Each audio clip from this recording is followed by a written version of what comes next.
Today we discussed key issues on the bilateral and international agenda. We share the opinion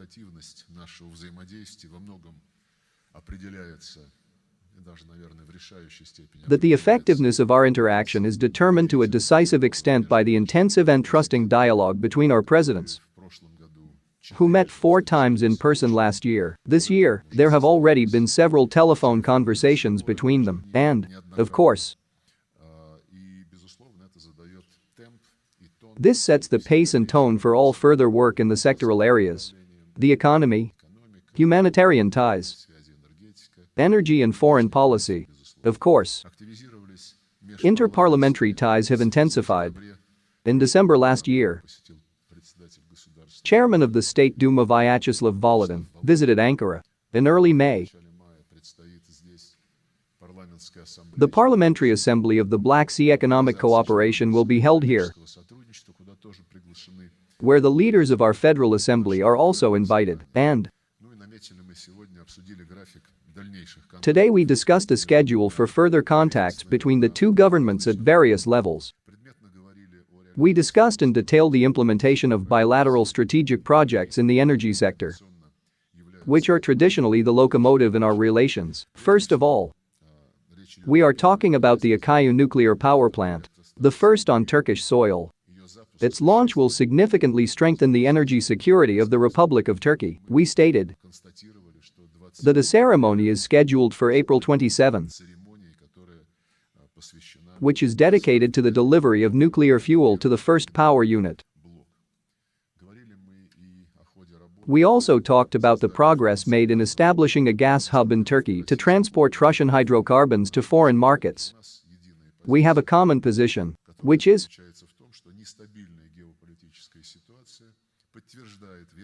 that the unstable geopolitical situation confirms the correctness of the decision taken by our leaders last autumn to create such a gas hub. We have good plans in connection with the beginning of the tourist season, in connection with the humanitarian projects that are in progress between the two countries.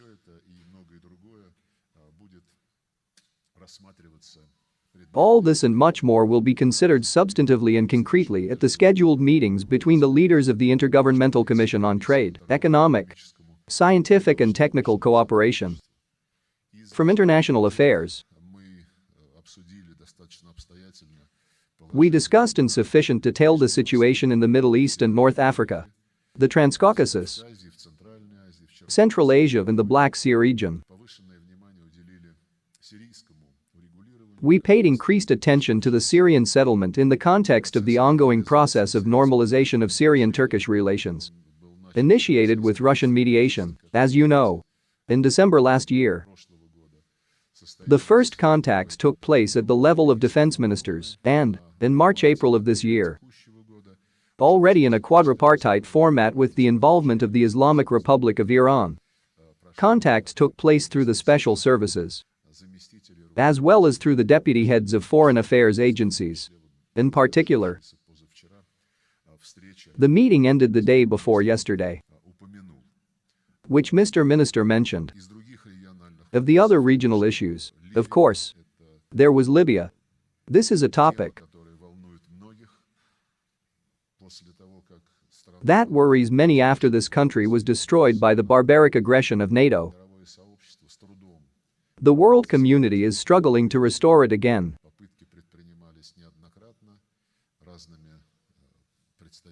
Attempts were made repeatedly by various representatives of the European Union and regional countries. So far, things are not moving at the pace that we would like, but we have one goal with our Turkish friends,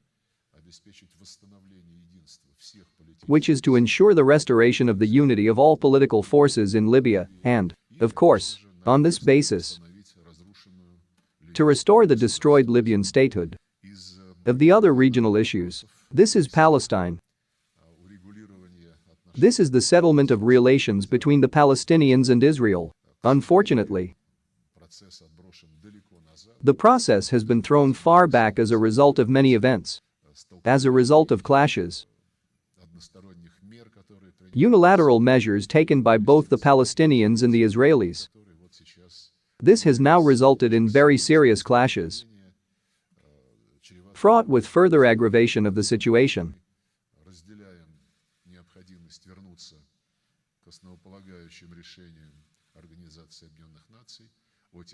We share the need to return to the fundamental decisions of the United Nations on the principles on which direct dialogue between Palestinians and Israelis should proceed on the format of the so-called interstate solution. On the issue of the Caucasus,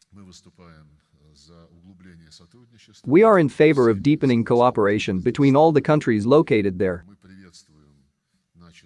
We welcome the process of normalization of relations between Armenia and Turkey launched with our support. We welcome the efforts to unblock transportation and communications in this region and, of course, the post-conflict reconstruction of the South Caucasus. As you know, the leaders of Armenia and Azerbaijan reached tripartite agreements on all these issues with the participation of the President of Russia. They remain the main basis for continuing work. We hope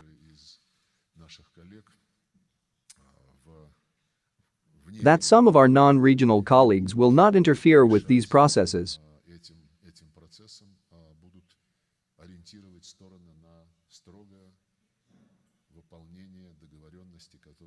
but they will orient the parties to the strict implementation of the agreements reached in the trilateral Russian-Armenian-Azerbaijani format. We also talked about Ukraine. Our colleagues are deeply immersed in the factual side of the matter. They understand the origins of what is happening and, of course, we again drew attention to the fact that the destructive line of the collective West, led by Washington, remains unchanged. It presupposes, as they proclaimed publicly and officially, the task of inflicting a strategic defeat on Russia on the battlefield. Thus, the true goals that are now driving the West are revealed, which is to remove an extra competitor from the international arena, to remove and cancel our country, as they say now,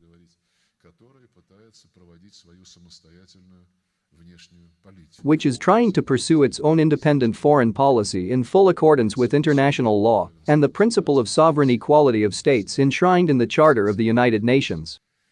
They do not hide the fact that when Russia is subdued by them, as they say, their next target will be China and, in general, any country that dares to act independently and which will be guided by its own national interests and not by the interests that determine the actions of the United States and completely subordinated to them all other Western countries. I will emphasize once again that against a background of daily statements that are heard from Kiev, from Washington, from Brussels, that in no case should hostilities be stopped and negotiations should be started, against the background of demands on Russia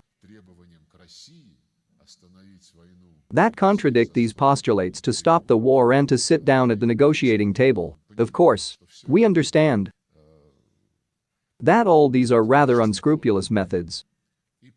Both our president and other representatives of the Russian Federation have repeatedly said that we do not refuse negotiations, but these negotiations can only take place on the basis that we have outlined, on the basis of taking into account Russian interests, and legitimate Russian concerns. For many years we have stated and identified these concerns in dialogue with our Western colleagues, including our relations with the North Atlantic Alliance, and which, our concerns, were completely arrogantly ignored by them. I would say, ignored by them with disdain, with the words that what NATO does with Ukraine is none of our business. Therefore, when some international experts, representatives of certain countries try to put forward initiatives that are aimed at bringing Russia and Ukraine to the negotiating table. This is a symptom of the situation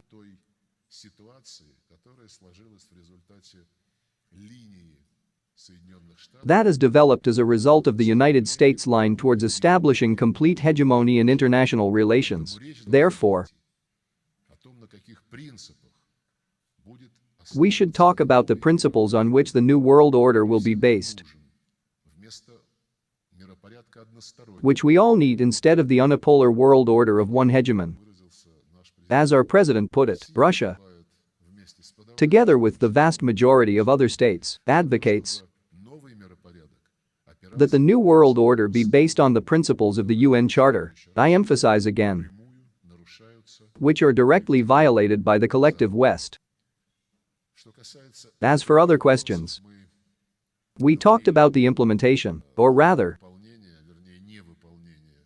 the non-implementation of the Black Sea Initiative of UN Secretary-General Guterres. It was a package, as he emphasized, an inseparable package concerning Ukrainian grain, Russian fertilizers and grain crops. However, the part of this package that concerns Ukrainian exports is being implemented, and there are quite serious statistics on this. The lion's share goes to Europe, with huge discounts and with the abandonment of sanitary control measures. There it creates problems for grain producers from among the member countries of the European Union. Quite heated discussions have already begun on this matter, but, in fact,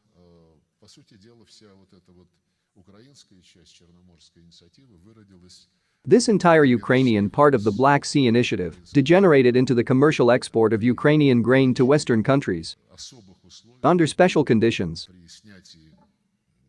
When the requirements for such goods were lifted, the countries in particular need, which are included in the list of the poorest countries and which are priority recipients of humanitarian aid, including food, account for less than 3% of all that Ukraine has shipped. But the Russian part of this package, which is framed by a special memorandum between the UN and our country, is not implemented at all. Our Turkish friends and the initiator of this entire package, Mr. Guterres, the UN Secretary-General, are addressing the relevant calls and demands to Western countries, but it's all in vain. Obstacles in the way of financing, logistical clearance, transportation, and insurance of the export of Russian products remain and even become tougher. Of course,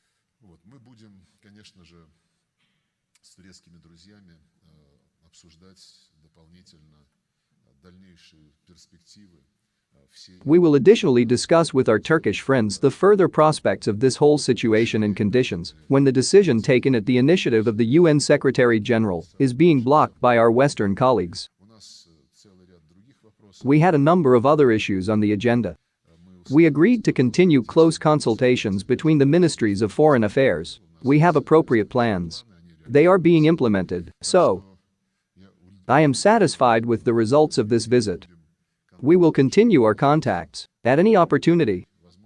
I will be glad to see Mr. Minister in the Russian Federation, and, of course, this year there will be many multilateral events where we will also synchronize our watches. Thank you. Dear friends, if you like this video, please subscribe, like and write a comment. This will greatly help the development of this channel. Thank you.